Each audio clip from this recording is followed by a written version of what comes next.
Okay. This is the most important thing that I would like to convey to you is how Allah the Almighty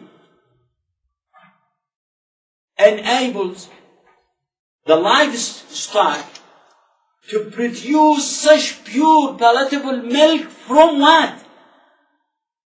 From the kine and the blood. Yet, we don't see any blood in the milk. We don't see any dirt coming from the kine in the milk.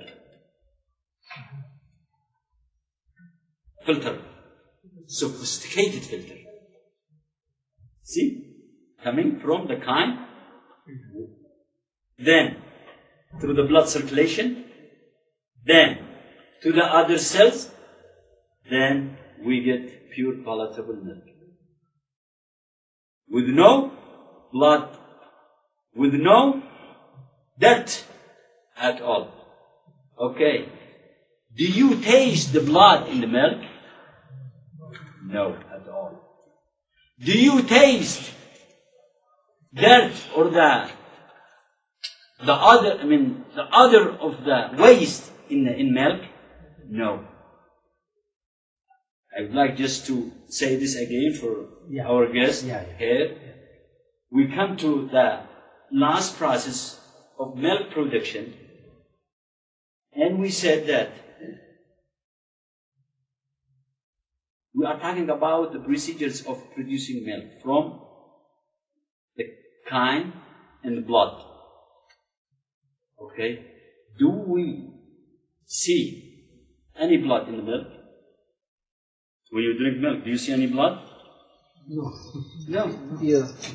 Do you see any dirt from the kine in the milk? Do you taste blood in the milk? No. Do you taste dirt and the smell of the kine in the milk? No. It's filtered. It is filtered. It's pure. You can say it's a high quality filter. High quality filter. Okay. Come back to this. Listen. Huh? We give you drink. This is the translation of the verse from the Holy Quran. Please listen to it. We gave you drink from what is in their bellies between excretion and blood. Pure milk, palatable to drinkers. Who told the Prophet Muhammad, peace be upon him, that the blood, that the milk gradients come from excretion? Who told the Prophet Muhammad, peace be upon him, that the milk come from blood? Allah. Who knows the secret? Okay?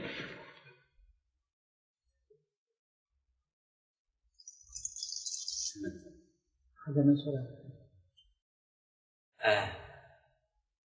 أنت أجمعك عدد الخماس. شوية يا حبيبي.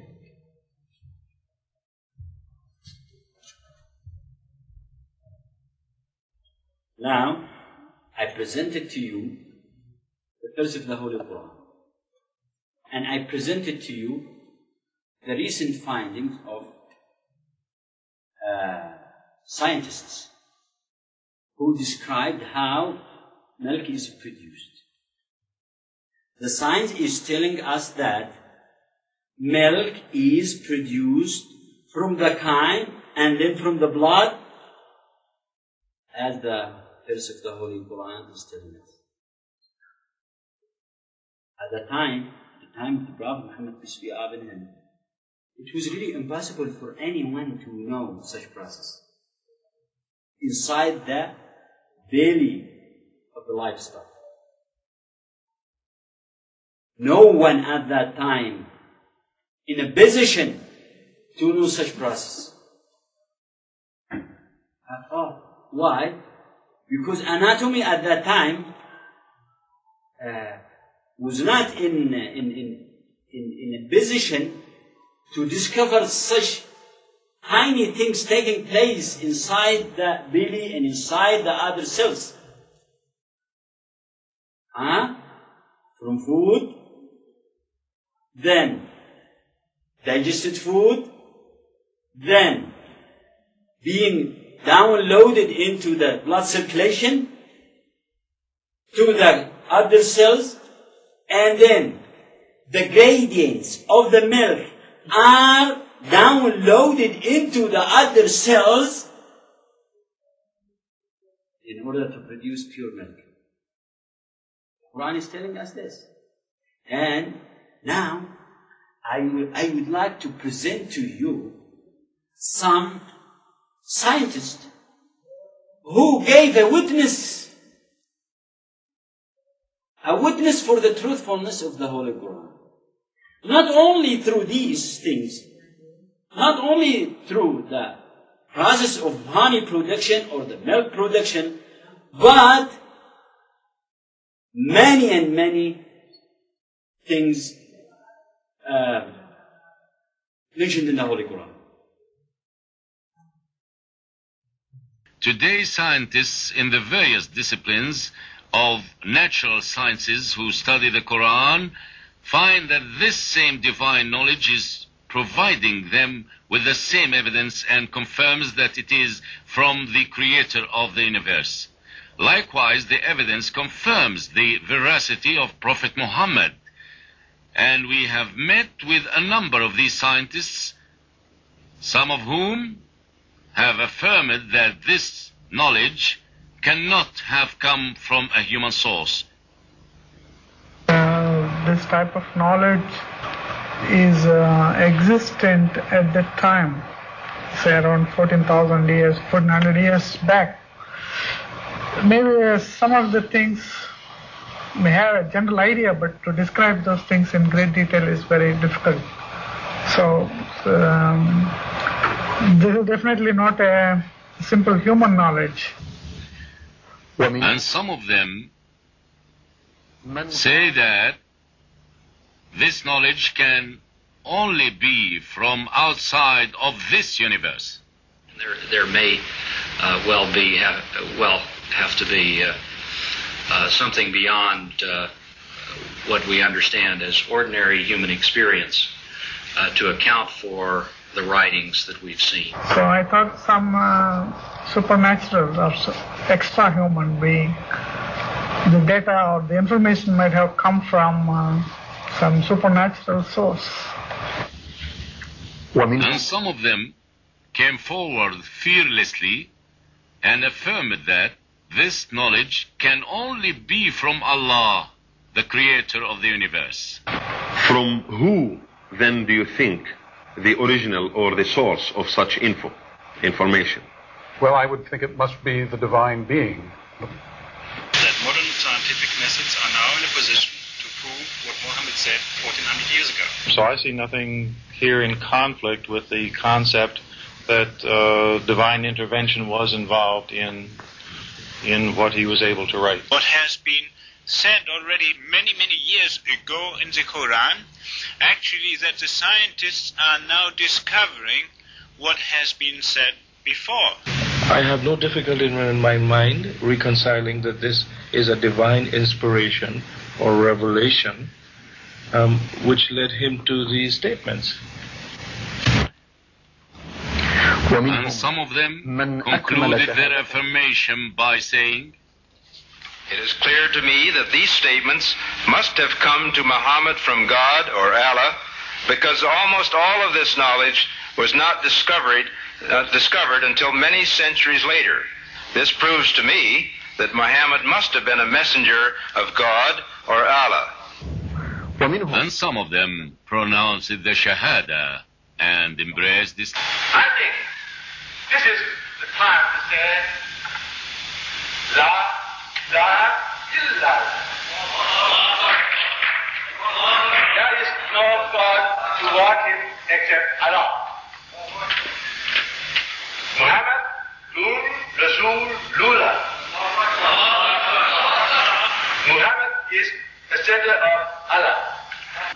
Somebody who did not know something about nuclear physics 1400 years ago could not, I think, be in a position to find out from his own mind, for instance, that the earth and the heavens had the same origin, or many other of the questions that we have discussed here. I think if you combine all these, and you combine all these statements that are being made in the Quran, in terms that relate to the earth and the formation of the earth and science in general, you can basically say that the statements made there in many ways are true. They can now be confirmed by scientific methods. And in a way you can say that the Quran is the simple science textbook for the simple man. And that many of the statements made in there at that time could not be proven, but that modern scientific methods are now in a position to prove what Muhammad said 1400 years ago. Of astronomy, in the field of embryology, in the field of marine, sea and marine, in the field of physics, different fields, talking about the verses of the Quran that address different phenomena.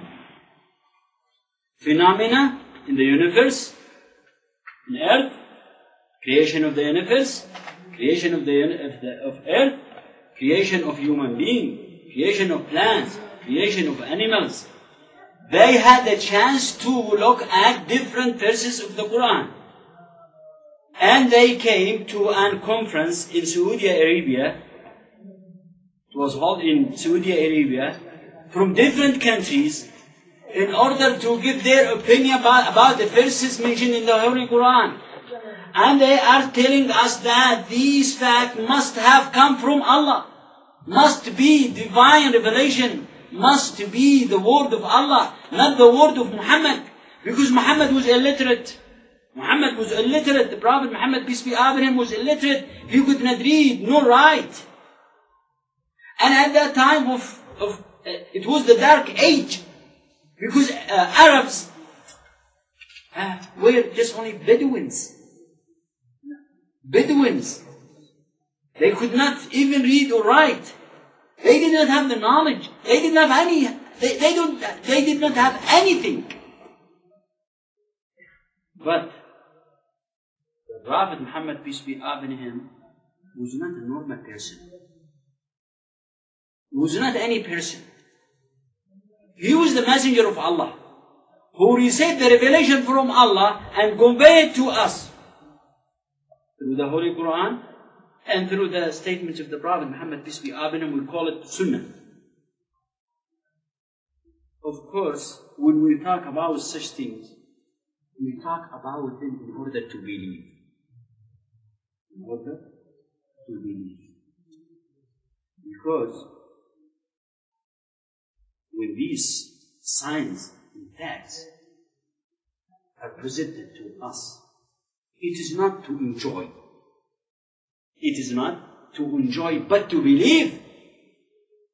Now, when I present the Holy Quran to anyone and tell him, come to me, these are the verses of the Holy Quran, the scientists are witness for them. And the modern science is witness for them. Do you still have any doubt that the Quran is not the word of Allah? It is really difficult to say it's not the word of Allah. Why? Because the fact is it's there. And the people of science gave it a witness. Gave it a witness. So, Allah presented to us these signs in the Holy Quran in order to believe in the Quran. First. Second, to believe in the prophethood of Muhammad. Third, to implement what is in the Holy Quran.